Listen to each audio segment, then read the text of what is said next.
É possível corrigir alguns problemas dos pés usando palmilhas ortopédicas? De certa forma, sim. Então me acompanhe nesse vídeo que eu vou te explicar como isso é feito, como essa palmilha funciona, ok?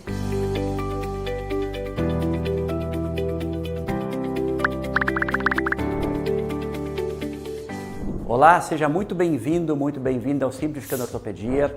Eu sou Robert Wagner, médico ortopedista, e hoje eu quero conversar contigo aqui sobre palmilhas ortopédicas. Então, primeiro eu preciso que tu entenda como é que funciona o pé. O pé é uma estrutura que tem uma importância fundamental, tanto na sua fase estática, então quando funciona como uma base de sustentação, mas também na dinâmica de marcha. O pé tem muita importância na absorção de impacto e na hora de impulsionar para a próxima etapa da caminhada. Ela tem essa função de absorver e impulsionar. Para fazer essas duas funções de uma base estática e dinâmica, o pé tem que ter alguns formatos que são importantes para absorver e distribuir pesos, para estruturas que são próprias para isso. E para isso, então, ele tem alguns arcos que vão direcionar o peso para as áreas que são específicas para suportar peso, e também vai ter as estruturas mais fortes para suportar o peso. Então, o pé ele vai sendo desenvolvido desde a sua infância, vai sofrendo alterações até o início da fase adulta, quando então sim vai estar pronto para essas duas funções de estabilidade estática e também funcional na marcha. Como eu expliquei antes, o pé ele tem alguns arcos, basicamente dois arcos importantes que vão distribuir, vão jogar o peso para as estruturas que devem suportar o peso. As estruturas que vão suportar peso são mais fortes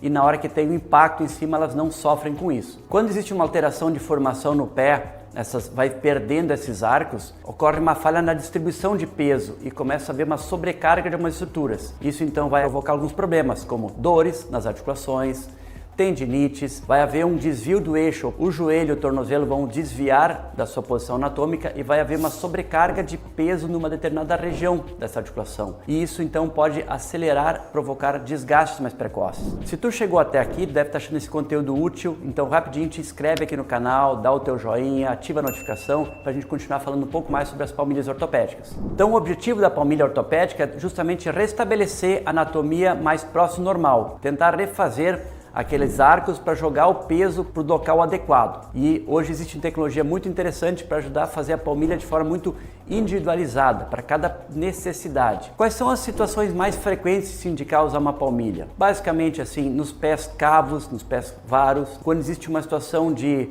metatarsalgia, ou seja, uma dor numa parte do osso dos metatarsos, nos esporões, nas facentes plantares, alguns pés que às vezes ficaram com alguma sequela de pé torto congênito, existe uma sobrecarga de alguma região, a palmilha também está bem indicada, neuroma de Morton, incalosidades, e são tudo indicações muito claras que a gente consegue diminuir a pressão onde o pé está trabalhando de forma exagerada. Nas calosidades dos pés também ajuda a corrigir esse problema. Aí todas essas situações a palmilha está muito bem indicada. É importante entender que a palmilha não vai resolver o problema do seu pé, da perda do formato dele de forma definitiva. A palmilha funciona como se fosse uma escora, um suporte para empurrar o pé para aquela posição que ele precisa trabalhar de forma adequada. Se tu usar a palmilha durante um tempo e um tempo depois for retirar, o teu pé vai voltar para aquela posição inicial. Não existe uma correção definitiva, por isso que ela é uma órtese de apoio, de suporte. Portanto, quanto mais horas por dia tu puder usar a palmilha, mais eficiência ela vai ter. Não é uma situação que vai corrigir o problema, ela vai fazer uma situação de suporte do pé para aquele problema não criar sintomas. Okay? Então esse era o meu recado de hoje, te conectar um pouco mais qual é a função das palmilhas ortopédicas, a importância dela, corrigir dores e até de prevenir problemas futuros no caso de alinhamento de membros. Espero que tenha sido útil o vídeo para ti aqui. Ficou com alguma dúvida a mais? Pode deixar aqui embaixo nos comentários. Eu sou Robert Wagner, médico ortopedista, aqui do Simplificando Ortopedia. Te aguardo em algum próximo vídeo de assunto relevante ortopédico aqui no nosso canal, ok? Um grande abraço!